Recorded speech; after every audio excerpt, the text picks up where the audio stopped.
Hello, awesome people. I hope you're having just a magnificent day today. So today I wanted to give you my final back 10 in my top 50 overall D&D modules of all time. This is number 50 through number 41 for you folks. This is for the first edition, second edition, and BECMI 2 for you folks. Now, a couple of caveats. First of all, these are from those eras only. I haven't played very many in the third edition on, so I'm not going to have any of those. Second of all, there are not going to be any Judges Guild stuff or other ones here too in the early eras, like the Vampires one. That was the first module released for this game.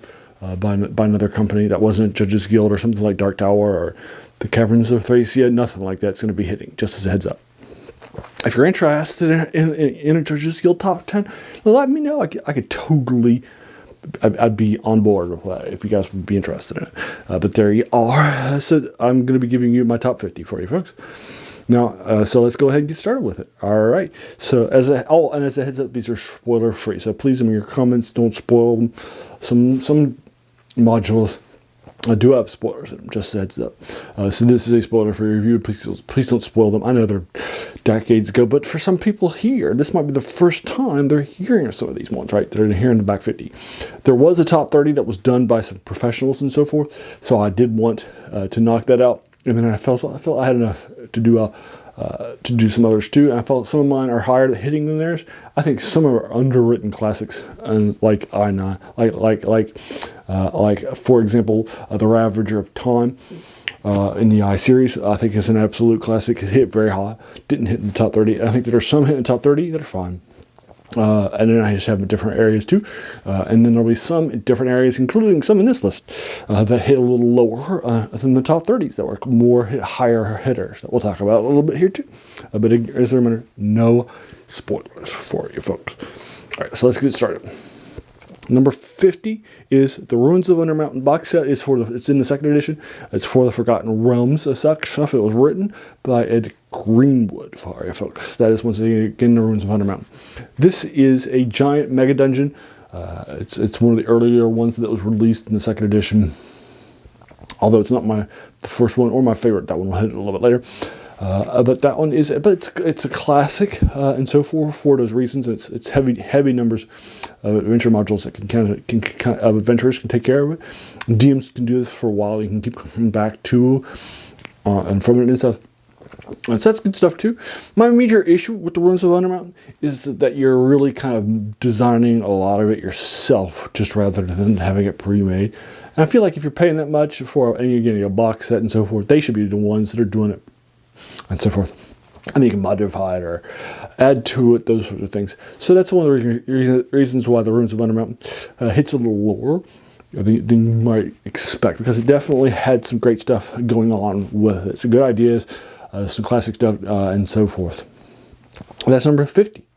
The Ruins of Undermountain the box set by Ed Greenwood for you folks. Number 49 might be a little interesting for you folks. It's AC-10, the Bestiary of Dragons and Giants.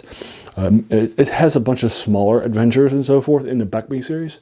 For you folks, it was edited by Deborah Christian for you folks. So basically, this idea here is that it has a bunch of rules for dragons and flying combat and giants too. And then you have some adventures to put those to the play, right, if you will, and such. And there are adventures that go from the earlier intros that are fast little deep dives, fast little fun things to modern stuff all the way up to the tops, right? As a reminder, in BECMI, B stands for basic for the first couple of levels, and the B modules will typically be about dungeon exploring and learning how to fight, those sorts of things. The E stands for expert. Those modules begin with an X. They are oftentimes about about exploring areas and so on. And those are the next few levels up to name level, and then companion hits third of those. It's the C in BECMI, and that's where you're controlling baronies, kingdoms, that sort of a thing, and then also fighting big battles as generals and admirals. And then the M is the master section. That's all about the final areas right before you hit the hop level at 36, and then also you're questing for immortality, and then the I or after you hit immortality, and such. So that's where the BECMI comes from, and this is different, and it has adventures for all levels of BECMI. Well, it probably doesn't have any I think are good for I, just BECM. But there you are. And now the next one will be even more controversial. It's also from BECMI too. It's Top Ballista by Carl Sargent for you folks.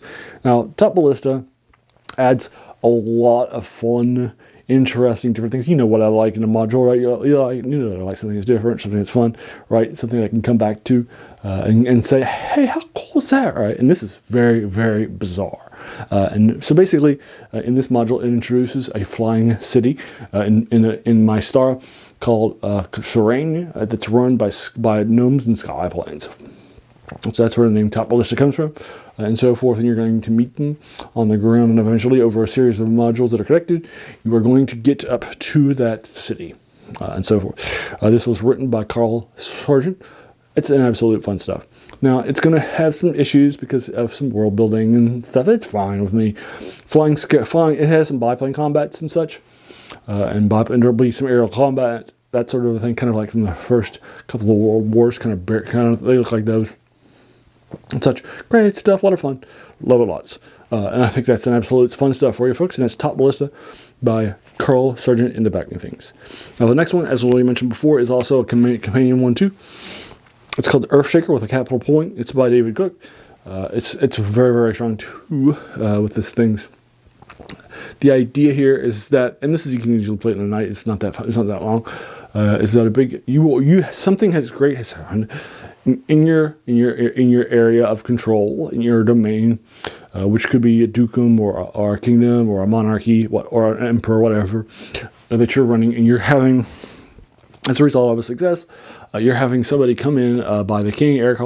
He is sending out a great show of circuses and some stuff, including a giant creature called Earthshaker that's going to arrive. No spoilers. Bad stuff will happen. And there you are. So that's the key central concept. It's great stuff. Love it lots. I love the central core concept. You can play it in a day. It's not that long. So it's a nice little diversion and great world building too. And it can leave some long-lasting impacts on your domain. Great stuff.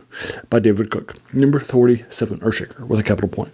So it's Earthshaker, I guess. All right, number 46 is Expedition to the Barrier Peaks. It's in the S series, which means special for you folks. It's by Gary IX. Now, again, there's spoilers, but this is basically, you're going to find out that there is a crashed spaceship, in your area that you're going to go explore. So that's the Expedition to the Barrier Peaks. So some people love this because they love the idea of crossing fantasy with science fiction, right? They love it all up and down and make that choo-choo sound. And then some people don't like it at all because they feel like it's crossing the streams, and that's bad stuff. And then some people might like it for a diversion, but they're like, nah, I don't want to continue to do that deep dive. Right? And there are some deeper dives with that. The David Arneson Temple of the Frog, which hit earlier, is from My Star, has that central concept, or City of the Gods in the DA series and such. Top Ballista has that too, and so forth, as the central thesis of the plane is being fully fleshed out with a crashed spaceship, the Beagle, that sort of a thing. There are characters from the Beagle that are surviving you'll interact with too. It's a very, very key part of My Star, the crashed spaceship that happened. So it's so that you can't unearth it. So some people will love this and some people won't. So that's my main issue with Expedition to the Barrier Peaks. That's why it's back here on the 40s in the mid section at 46. But I do think it has value. It's great guys. It's got great art. It's got some great concepts and great design. He tries to fantasize the science fiction aspects, right? Very nicely. Great stuff. Number 46. Number 45 is UK for When a Star Falls by Graham Morris. Now, the UK series, when you hear those, he was a TSR created a series in London, an office, and they're all office staff that put together a bunch of modules, all the UK modules, and they have more of a UK sort of a feel to them, so they sort of feel a little different, a little foreign, a little out there. And UK 4, When a Star Falls, the key concept here is that a meteorite will fall And this is for low-level adventures, and then some stuff will happen. You have to follow it out and so forth, and follow out some stuff that will happen. It's got some nice political drama at the library. It's got some nice stuff that's happening with your search, with this Zwerf Nebula and stuff like that. Love it lots. And that's one of the Star Falls. Number 45, sorry, UK4.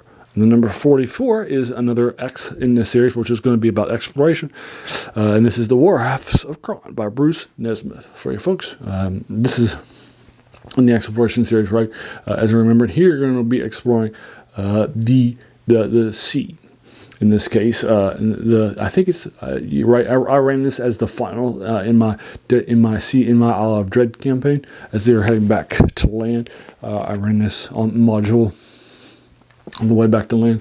I love the central concept of it, of Kron proper, and the war and the rafts and so forth. I think it's strong stuff, great world building, and I think it's a clever idea and so forth. Now it's not the best. That's why it's hitting back here in the 40s. But it's great stuff. It's also, if you're going to be running it, there is some underwater exploration and combat, so you make sure you are taking it seriously. Also, this is not a joke combat-wise, right? This is not going to take its paws off at all. There will be a lot of combat. But I love the expression of all of the sea differences as a nice little change of pace and such. So I think it's great. Fun stuff. And that's number 44, X7, the War Rafts of Kron. And then number 43 is another UK one. It's a final UK one hitting my top 40. It's UK7, Dark Clouds Gather by Jim Bambra and Phil Gallagher for you folks. Now this was pretty good because I like it. This is the only higher level one. It's the last one in the series, and it introduces some demons. It's got some great stuff in it. It's got some cloud stuff. It's got a castle that you got. It's got Arakakra. It's a first edition module. It's just absolutely great stuff from top to bottom. It's an absolute classic of classics in my mind, an absolute forgotten treasure. It should be ranked higher in people's minds and so forth. It's strong stuff. That's Dark Clouds Gather for you folks. And then number 2 left. The next one is number 42 that I alluded to earlier when I talked about the Runes of Venom. This is WGR1, Greyhawk Ruins by Blake Mobley and Timothy Brown. And this is, in my opinion, the better of the big giant mega dungeons that you keep coming back to over and over again from Runes of Honor Mountain from by Greenwood. It came out earlier. I love it lots. This is the idea, the concept of, and so forth. No, it was done by people other than Gary Gygax, and so some purists may not like it as much, or that's fine. If it's not your thing, it's not your thing. This is my list, right?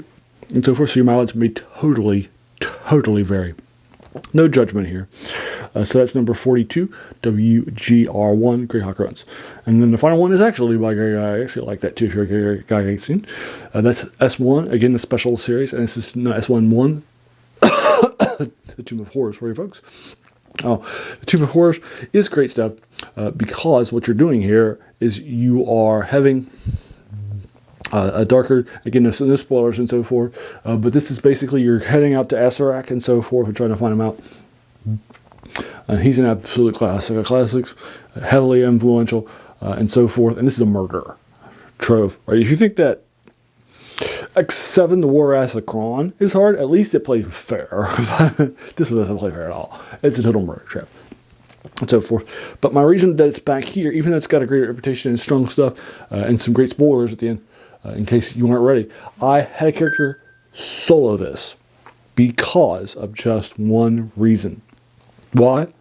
As well as that reason, because it's designed to take out, to be defensive and to stop adventuring parties. But that's it, right? So I had somebody go in and just animate like a bunch of skeletons and so forth as a necromancer, a lawful evil character. He went to a tomb of orcs nearby and put us in, killed them all, animated them, and came into the trove. He soloed it as just because all the traps, you can just send somebody out, right? Touch that, touch this, right? Do all the traps, have all those things happen, right? And then the undead die, and then you're surviving, right? And so I think that an orc chief with some orcs that were just cannon fodder, or a necromancer can easily take this out. I think it's got a reputation that isn't as strong as its 4 is because it's designed for parties. and taking them out. It's not designed for a real life defense scenario. And so for that reason, it falls back here at number 41. All right, here you go. Here are once again my top 50, from 50 to 41. Number 50 is The Ruins of Undermountain box set in Forgotten Realms 2nd edition by Ed Greenwood. Number 49 is AC-10, The Bestiary of Dragons and Giants, edited by Deborah Christian. Number 48 is Topalista by Carl Sargent. Number 47 is CM4 by Earthshaker with a capital exclamation point, by David Cook. S46 is S3 Expedition to the Barrier Peaks by Gary Gygax. Number 45 is UK4 When the Star Falls by Graham Morris. Number 44 is X7 The War of Absalom by Bruce Nesmith. Number 43 is UK7, Dark Clouds Gather by Jim Bambra, Phil Gallagher. Number 42 is WGR1, Greyhawk Ruins by Blake Mobley and Timothy Brown. And then finally, number 41 is The Tomb of Horrors S1 by Gary Gygax. Folks, so there you are. What'd you think of my lists? Have you played these?